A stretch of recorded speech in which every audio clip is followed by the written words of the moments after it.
The Anatomy of Peace by the Arbinger Institute. We first need to find out our ways out of the internal wars that are poisoning our thoughts, feelings, and attitudes towards others. If we can't put an end to the violence within us, there is no hope for putting an end to the violence without. Everyone I hated was always with me, even when I was alone. You have the biggest influence in your children's life.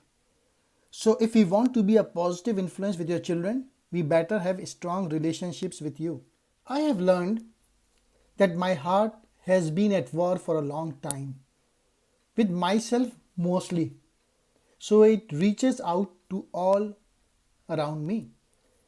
It stops us from seeing people as human and they become objects or other negative things.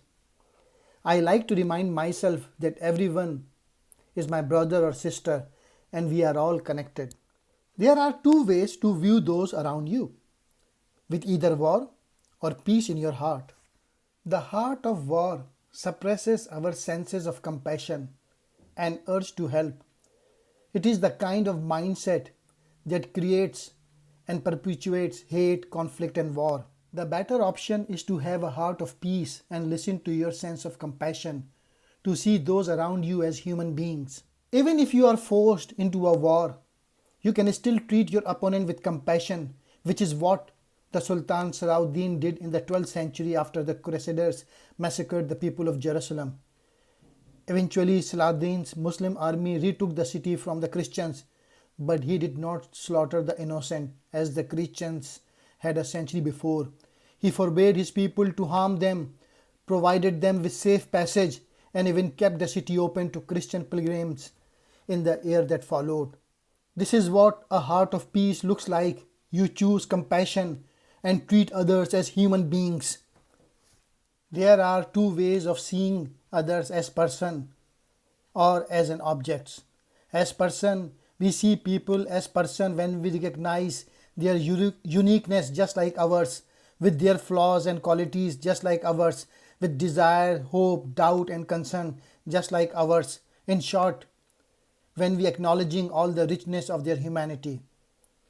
Other way, as objects, we see people as objects when we depersonalize them. For example, when we reduce them to a category, an American, an Arab, a rich, or to a role, a customer, a clerk, a politician, or just a quality, a jerk.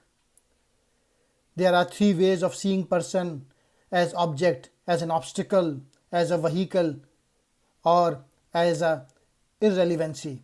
This book teaches us to change our own attitude and behavior.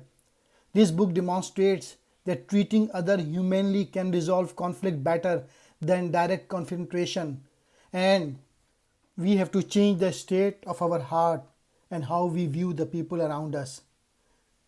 The path to peace is to overcome the justification we create for our poor behavior and to see others as individual human beings. If we are truly committed to peacemaking, not just to proving ourselves right, the first thing we must do is to step out of the box that traps us in attitude and behavior that demonize others and work for a heart that is at peace. There is a question I have learned to ask myself when I am feeling bothered about others. Am I holding myself to the same standard I am demanding of others?